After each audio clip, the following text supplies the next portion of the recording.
নমস্কার, আপনারা দেখছেন ইনস্টা খবর। আপনাদের সঙ্গে আমি রিঙ্কি।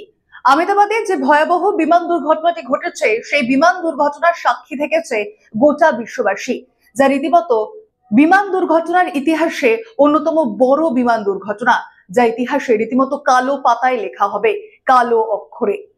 আর তারপর সেই বিমান দুর্ঘটনার পর আরো একাধিক প্রশাসনিক গাফিলতির ছবিও আমাদের প্রত্যেকের সামনে উঠে এসেছে। আর সেই গাফিলতিগুলিতে এবার বিশেষ নজরদারি চালাতে চাইছে প্রশাসন। আর তারপরে এবার নিয়ে আসা হলো একটি অসামরিক খসড়া বিল, যে বিলে বেশ কিছু গুরুত্বপূর্ণ দিকগুলিকে রাখা হয়েছে। সেই গুরুত্বপূর্ণ দিকগুলি ঠিক কি কি, সেগুলি আপনাদের সামনে তুলে ধরবো। এই বিলে এবার বলা হচ্ছে, আহমেদাবাদ বিমান দুর্ঘটনার ক্ষেত্রে যেমনটা আমরা দেখেছিলাম, একটি মেডিকেল হোস্টেলের ওপর সেই বিমানটি ভেঙে চুরে পড়ে হুড়মুড়িয়ে। আর তারপরেই সেই বিল্ডিং, সেই হোস্টেলের যে উচ্চতা ছিল, সেই উচ্চতা নিয়েও একইভাবে উঠেছে প্রশ্ন। তবে এবার এই অসামরিক খসড়া বিলটিতে এরকমই একাধিক নতুন পদক্ষেপ বা নতুন আইনের কথা বলা হয়েছে, যেখানে জানানো হচ্ছে বিমানবন্দরের আশেপাশে থাকা বিভিন্ন বিল্ডিং গুলিকে রীতিমতো তাদের উচ্চতা নিয়ন্ত্রণে রাখতে হবে। কোনো বিল্ডিং বা কোনো গাছ যদি অতি উচ্চ হয় বা উচ্চতার সীমা লঙ্ঘন করে, সেক্ষেত্রে অফিসার ইনচার্জ সেই বিল্ডিং এর মালিক বা বিল্ডিং এর আশেপাশে থাকা গাছগুলিকে কেটে ফেলার নির্দেশ দিতে পারে।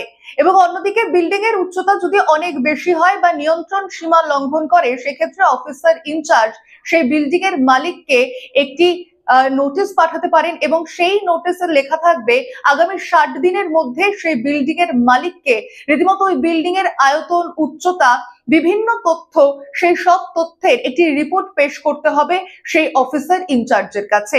এবং তারপর যদি অফিসার ইনচার্জের মনে হয় সেই বিল্ডিং এর উচ্চতা অবৈধ বা কোনোভাবে সেই বিল্ডিং উচ্চতার সীমা লঙ্ঘন করছে, সেক্ষেত্রে ওই বিল্ডিং এর মালিককে একইভাবে সেই অফিসার ইনচার্জ নোটিশের মাধ্যমে সেই বিল্ডিং এর উচ্চতা কমানোর কথাও বা কমানোর নির্দেশও দিতে পারবে। একই সঙ্গে বিল্ডিং এর আশেপাশে যদি কোনো গাছ থাকে, যেই গাছ রীতিমতো এই একইভাবে উচ্চতার সীমা লঙ্ঘন করছে, সেক্ষেত্রেও সেই গাছ কাটার নির্দেশ দিতে পারে অফিসার ইনচার্জ।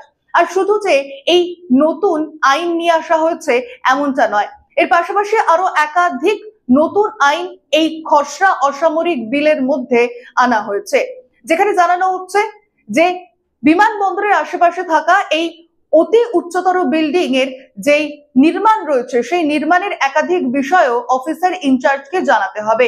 তার পাশাপাশি অফিসার ইনচার্জ নিজে বিমানবন্দরের আশেপাশের এলাকাগুলি ঘুরে দেখবে, এবং তার যদি মনে হয় যে কোনো বিল্ডিং বা কোনো গাছ অতি উচ্চ রয়েছে বা উচ্চতার সীমা একইভাবে লঙ্ঘন করছে, যেখানে বিমান ওড়ার সময় বিমানের কোনো রকম দুর্ঘটনা ঘটার সম্ভাবনা থাকতে পারে বা কোনো ক্ষতি হতে পারে যাত্রীদের, সেক্ষেত্রে সেই বিল্ডিং গুলিকেও 60 দিনের মধ্যে নোটিশ জারি করতে পারে অফিসার ইনচার্জ।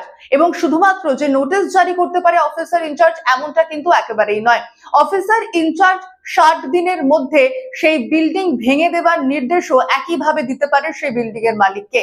অর্থাৎ আহমেদাবাদ বিমান দুর্ঘটনার পর যে ছবি আমাদের প্রত্যেকের সামনে উঠে এসেছে, তা রীতিমতো মর্মান্তিক একটা ছবি, যেখানে আমরা দেখতে পাই একটি ডাক্তারি হোস্টেলের ওপর রীতিমতো হুড়মুড়িয়ে ভেঙে পড়ে সেই এয়ার ইন্ডিয়া ড্রিম লাইনার বিমানটি। আর তারপরে একের পর এক যাত্রীর মৃত্যু, এবং একই সঙ্গে সেই হোস্টেলে থাকা বিভিন্ন চিকিৎসক এবং পড়ুয়াদেরও মৃত্যু হয় এই গোটা ঘটনাকে কেন্দ্র করে, যেখানে বিমানবন্দরের আশেপাশে থাকা বিভিন্ন বিল্ডিং এবং বিভিন্ন গাছ যারা অতি উচ্চ বা বেআইনি ভাবে কোনোভাবে নির্মাণ করা হয়েছে, সেই বিল্ডিং গুলিকে সেই বিভিন্ন তদারকি চালাবে এবার বিমানবন্দরে থাকা আওতায় থাকা অফিসার ইনচার্জ। এবং একই সঙ্গে সেই বিল্ডিং এর উচ্চতা নিয়ন্ত্রণ, কোনো ক্ষেত্রে কোনো গাছ কাটা বা কোনো বিল্ডিং যদি অতি উচ্চ হয়, সেক্ষেত্রে সেই বিল্ডিং ভেঙে দেওয়ারও নির্দেশ দিতে পারে অফিসার ইনচার্জ। আর এবার আহমেদাবাদের এই ভয়াবহ বিমান দুর্ঘটনা থেকে নতুন শিক্ষা নিল এবার ভারতবর্ষ, এবং একই সঙ্গে বিমানবন্দরের আশেপাশে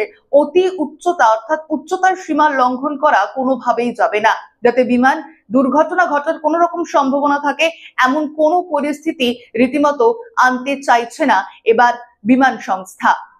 উচ্চতর বিল্ডিং এর ক্ষেত্রে যদি কোন রকম বিমান দুর্ঘটনার ঝুঁকি থাকে, সেই কোন রকম ঝুঁকি নিতে চাইছে না এবার উড়ান মন্ত্রক। আর সেজন্যই এবার নতুন বিল আনা হয়েছে এই গোটা দুর্ঘটনা থেকে শিক্ষা নেবার পর।